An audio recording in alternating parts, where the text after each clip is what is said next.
Welcome to Yo Soy magazine. We're here in Fresno at CMAX Studios. Today we have Rocio de la Rosa. Tell me a little bit about your stay in Fresno. How long have you been here? Actually, I came in about the early 80s. My family actually was migrating with the field work, and we were all up and down the Central Valley. And we originated from Manteca, California. Manteca? Yes. Okay, so the majority of your family's in Manteca. Nope, they all moved down to Fresno too. Oh, they all you have company there, right? So now you say you work with what company? I work with Centro La Familia Advocacy Services. Oh. As my male self, my name is Leon Velasco Stoll. I'm the promotora there for Centro La Familia. And I help with getting the information out to the community, all of Fresno County, and sometimes I venture out of Fresno County. And I actually let people know about Centro La Familia's services. Oh, okay. So when you say you're the promoter, you're out there. I go to school carnivals. I go to parent meetings, the migrant parent conferences that happen at the schools, just wherever that they have resource fairs, little community service. I haven't been out in the fields for a little while. For a long while. Are you kidding?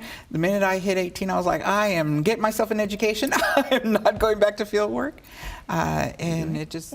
So that field work does give us some education and a push, doesn't it? Oh, yeah. Always, and it gives you that passion to want to learn more so that you can get out of the circumstance you're in. Exactly. As I was going from school to school, I couldn't find the right school. I was always bullied and harassed, and I couldn't find a school that would actually accept me for who I am and what I am, which is an LGBT community member.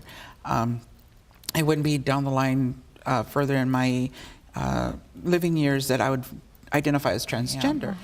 And so dealing with all that, I just dropped out.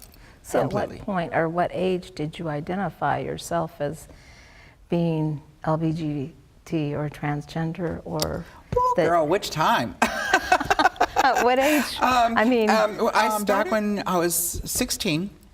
Not before then?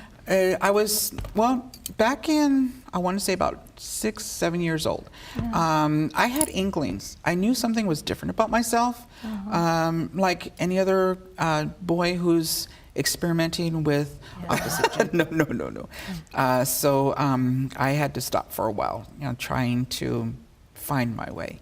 And then back as I was trying to date, because I felt like maybe I could fix this, myself, being that I wanted to be loved by my family, I wanted to be accepted. Right.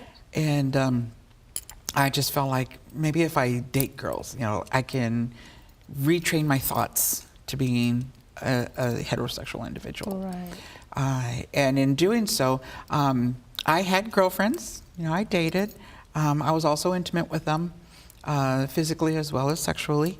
I have 2 lovely children who know about me and Rocio, 2 and 1. They got a twofer with this parent. And it just so happens that these ladies, because I was dropping back and forth with my idealism of who I was, whether I was heterosexual or LGBT, I just told my mom at one point that I wanted to be myself. I didn't see myself as being a heterosexual because I was ruining the lives of these young ladies who were my baby's mamas. Right. And because they were separate mothers, back into being in the closet and tried to refix myself. And so it was a back and forth battle. So finally, at what age did you say, okay, this stops here?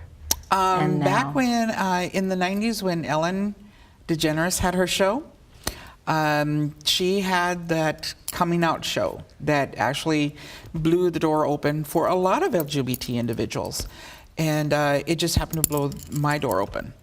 And I was like, you know what? And I knew it was coming. My mom and my grandmother, who lived with us at the time, they didn't know about the show. They didn't even have a history of what the show was about. And I told them, you know what, we need to sit down and watch this show. It's very important. It's got a message that I can't seem to say to you directly, but if you watch this show, I think you'll get the message. My grandma she just sat there. She didn't know how to react on that.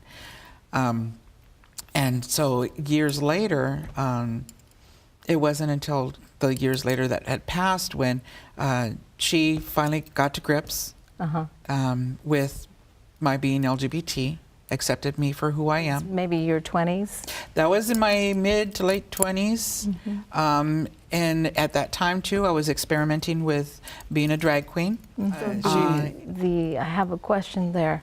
In that time period, it really made it very difficult for you emotionally, didn't it?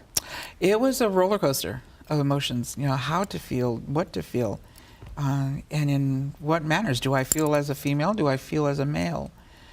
So let me ask you your Los child. padres que tienen hijos que son LGBT, siendo lesbiana, gay, bisexual o transgénero, es mejor de tener el tiempo y paciencia de conocer sus hijos por lo que son, más temprano que tarde, porque en realidad el joven está luchando con ellos mismos, en sus emociones, en sus pensamientos, de cómo se identifican ellos mismos.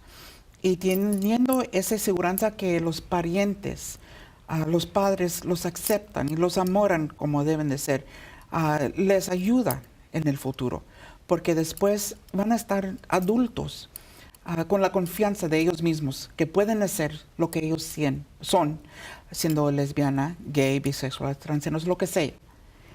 Pero también les dan el esfuerzo para seguir adelante. Y es la mejor idea.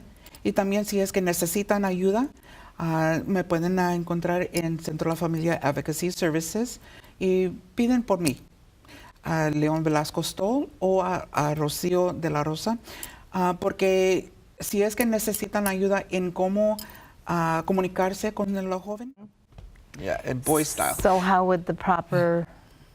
When we tell the new recruits, as well as the other officers that are there for the training, that when coming across a transgender individual and they see that there's a discrepancy between their ID as their expression, their gender expression is what we call it when, say, for instance, myself right now. My gender expression, the way I'm dressed now, I would be identified as female. Okay. If I was in my boy self, then I would be gender expressing a male portion. So therefore, I would be addressed as male. Now, the police department recruits now and officers know that when they come across that discrepancy between the ID and a transgender expression, they know to identify the person as what they are expressing and not what they're seeing in an ID document. Okay. And the Fresno PD. And there's a lot of understanding that's necessary. The work goes on, right? Oh, yes, yes. Yes. So do you present at churches and different places like that as well? If I'm called, yes. Okay. So let people know how to get a hold of you, because I think that's some good training that could go on. Yeah, as a matter of fact, you can find me on Facebook, the LGBT Pink Panthers Movement. We have a Facebook page. I can also be contacted through Centro de la Familia Advocacy by calling 559-237-2961. So the community service-based agencies can contact us there and let us know their interest. And do you do that in Spanish as well? Yes, we do them in Spanish. Let them know that you do this in Spanish. En español. Se lo ofrezco en español también, esos talleres de LGBTQ para que sepan cómo comunicar y también cómo tener esa atención a nuestra comunidad. That's good information. That want to open their doors, their hearts, and their minds to the LGBTQ community, and so I try to help get people connected. I also have a resource guide that spans all from Sacramento all the way down to Bakersfield, with all local LGBT resources, and allies too are included in that resource. That's great. So for Fresno. And how can the community help? Well, actually, the community service-based organizations or agencies would best help us by letting us know. A little sticker with a rainbow, anything, a flag, a rainbow heart sticker, or even just a sign that's framed that says "Safe Zone." in Rainbow lets us know that you're a welcoming and accepting organization. So, and I'll say this in Spanish too. Para las organizaciones que quieren ayudar a nuestra comunidad LGBT, lo que pueden hacer para ayudar a nosotros a conocer ustedes que quieren servir nuestra comunidad es tener algo, un símbolo. Puede ser en la entrada, puede ser una sticker de una bandera de arcoíris, colores. Algo que dice Safe Zone también nos ayuda en conocer que estamos aceptados por lo que nosotros somos y quieren servir a nuestra comunidad. Son cositas así que estamos buscando y también compartimos esa información de cuáles agencias nos quieren ayudar de entre nosotros de las organizaciones LGBT para que cuando nos comunican personas, miembros de nuestra comunidad que les hace falta un servicio, les tenemos en una lista. Yeah, And so, yeah, and my individuality is accepted there at work. It frees me up to be able to work to my capacity to the best of my abilities. I'm not having to be scared of, oh, you know, what if I'm outed or what if somebody finds out, you know, will I get fired? No, there's none of that with me. And so I also have, as I mentioned, the LGBT Pink Panthers movement. And so we work together, my club, with Centro La Familia. And the LGBT Pink Panthers movement, I see you're what's that? Yeah, exactly. That's another thing I'm a part of. Okay. I'm actually the chapter leader for the LGBT Pink Panthers movement. I brought it back in, I can't remember the year that Prop 8 was in and out of effect with marriage equality. Our community was actually being hit with a lot of hate crimes. Oh. Back in those years. And so what I did was I had notified the national chapter, which is in Colorado. Todd, if you see this, hello. He actually helped me with getting a chapter here established. And so I was able to bring the Pink Panthers here and have a group put together to help protect the individual members with the knowledge of how to report hate crimes. What rights do they have if they're victims of a hate crime? Who to report to? The Department of Justice or Police Department? Where do they go?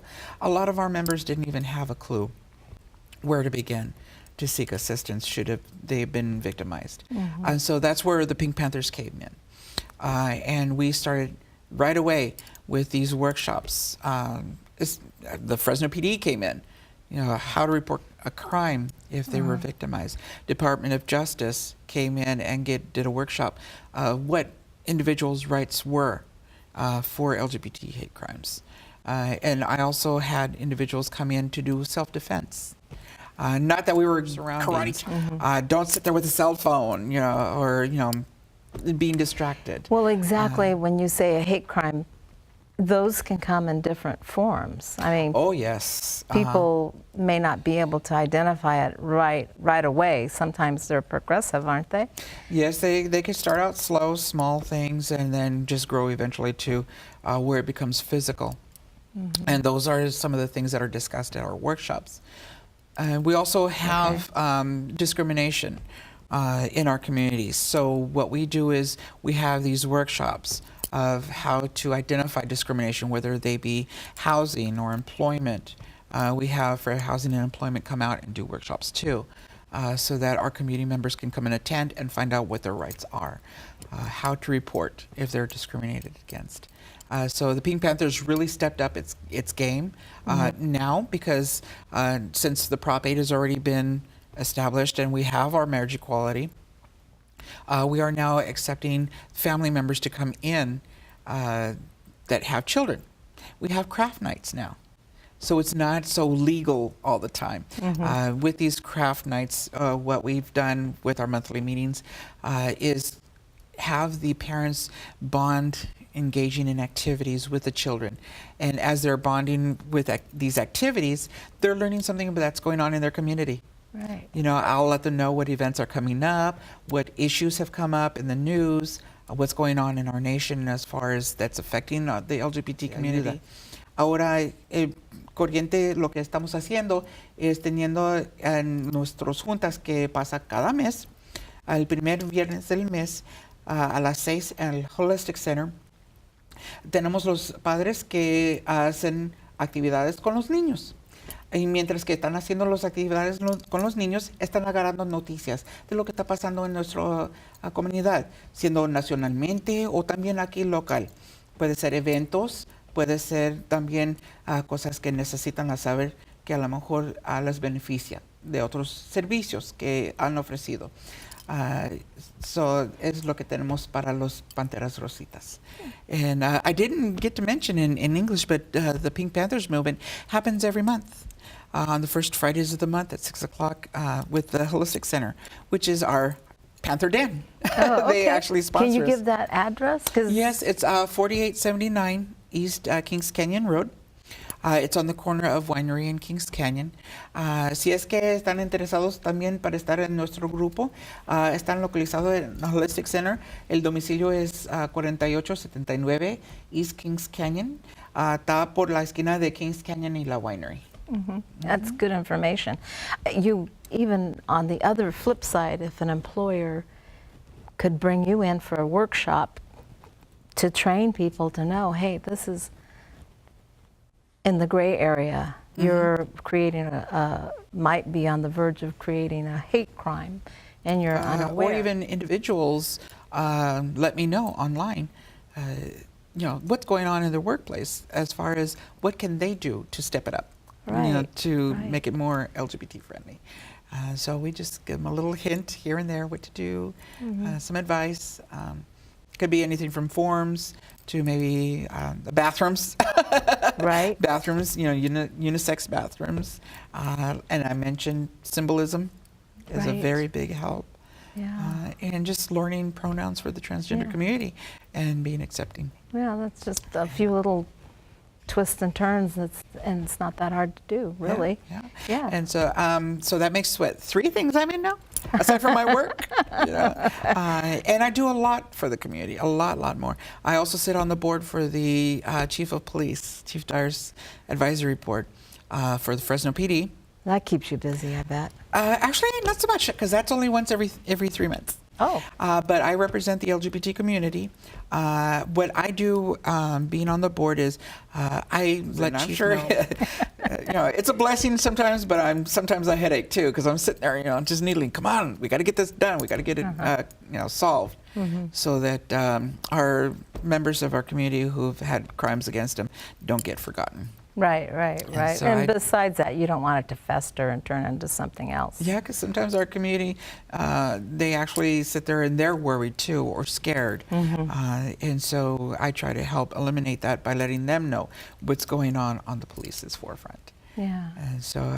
so get everybody calmed down. Yeah, I try. I try. Yeah, so that's wonderful. I'm so happy for you that you found your place. Yeah. And you were able to be who you are. Actually, it's like being the voice for the voiceless, if you will. Because as I had explained back when I was a kid, I couldn't be myself. In school, at home, I had to basically stay quiet. I've had, you know, some bad things happen to me too that I really couldn't voice out because of the fact that, you know, well, who do I tell if everybody is against me? Right. So that's why too I try to be there for any of the community members. Imperial Dove Court is one of the longest running organizations that are nonprofits here in Fresno. Okay, tell us a little bit about them. Well, the Imperial Dove Court actually was established back in, I want to say, the late 60s, early 70s, because the individual who brought it down, Miss Jessie Villalobos, she's the grandmother of the Imperial Dove Court. She's also the Empress 1 and 4. She actually had come with the notion of developing this court back from San Francisco. She had a title that she had won there in San Francisco, which was Miss Gay San Francisco. And then when she came to Fresno, she did this whole pageant to develop a Miss Gay Fresno. back then. And so in doing so, she helped, devise this new group called the Imperial Dove Court. And this nonprofit just grew to the 45 years now that it's been in play. And what we do is we actually put on events, grand events too at some point, where we dress up just like this, and we put on shows with dinners and things to fundraise.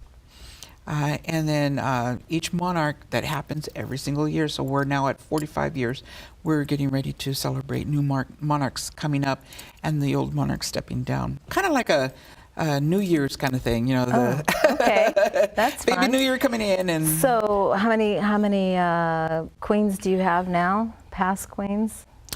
we have about 44 past queens, and about 44 emperors, because some empresses actually reigned alone, as well as some emperors. So there's room for play there on approximately. Now, can you give us a description of the competition itself? Oh my God! This year is a stiff competition. Really? For emperor, we do have one person who is a candidate for emperor.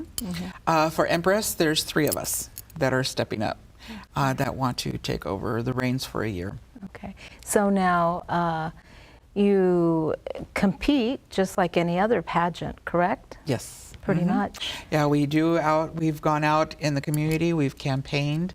We've also done some fundraisers of our own to help with also bringing up the tally of the number of the money that we have collected throughout the year for the emperor stepping down.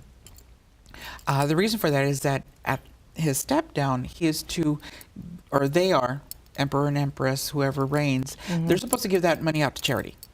Oh, okay. Not one penny is supposed to stay with our group. Okay. So this year we have over $16,000 that are going out the door to, I believe, 17 or 18 nonprofits that applied for these funds. Oh, okay. So any nonprofit can apply for them, huh? Yes, Okay. And every January, February, any nonprofit who would like to get assistance through the Imperial Dove Court can find us on our website. Give your website. Imperial Dove Court, Fresno, Madera, Inc. And they'll find the calendar of when to apply for these. Okay. It's Mario Brothers. Really? It's Mario Brothers Super Rainbow Land. Not that it's for the rainbow for the flag, but it's just rainbow just because of the diversity of all the colors and for what they stand for. But because it brightens up the place too, I bet. But because our emperor chose that particular theme. And I still think it's because he looks almost like the Mario character that he wanted to have the fun with that particular theme. And I mean, once costume is on, spitting image of the Mario character. Okay. And I just think that a lot of individuals are really excited this year with this theme because they're going to come in as mushrooms and that dragon thing that you see, and turtles and something different. And we have Princess Peaches that are going to be coming out of our ears for that theme. So yeah, That sounds like a fun time. So you'll have our coronation this year is happening at Tachi Palace Casino. Oh, wow. And we actually have tickets already on our Facebook page. We have the link for Eventbrite. And the Eventbrite link has the tickets at $50 for coronation. And we also have other tickets that are up for sale for like the out-of-town show, which are, I want to say it's $15 and $20 for the Victory Branch for helping to celebrate the new monarchs coming in. Since she was coming from San Francisco, do you still network with those groups? I mean, do you compete? You're competing in Fresno, but do you have like the Grand Dame for California or something? Or well, actually, what's fun about the coronation, we actually have individuals coming in from all over the United States to help celebrate the new monarchs stepping up and saying goodbye to the old monarch or monarchs. We have them coming in from all over California. We have from other states out of California that come in just to help support our court. And it just what I've helped with seniors. We've done socks and scarves for the holidays. We've done Adopt a Senior for the holidays. And what our team does is every year we have a team together to help promote, and then we have another team to collect the items. Donations are often done. So the teams just get together afterwards, and you would think we were drowning in socks and card with their gift. And we go to nursing homes and we deliver them. That's wonderful. And last year the first year that we did it, it was one senior home, a nursing facility. And the second year, which was last year, we did 2. So it's growing. It's great. So this year, I'm hoping that the Imperial Dove Courts team can actually get together and have maybe 3 this time. Oh, wow. So that would be great. Just depends. Something people need. Yeah, and we just think that the Imperial Dove Court is there to help out any of our community members, no matter what their age is, or where they're at, in the socioeconomic stages or ages, and if there's need, there's need. Yeah, there's always need. That's for sure. So, Transemotion, when I find a transgender individual that needs connection with a transgender organization, there's Transemotion. I'm sitting there trying to get them connected. There's a lot of resources here in Fresno. Like Common Space also has my LGBT plus for the younger adults. And then we have the Youth Alliance for minors and youth to have a youth group. We also have Our Savior Lutheran Church that has a youth group. Lots and lots of sources. Yeah. What age group is that, the youth group? For our Savior Lutheran Church, I believe I want to say it's 14 on up.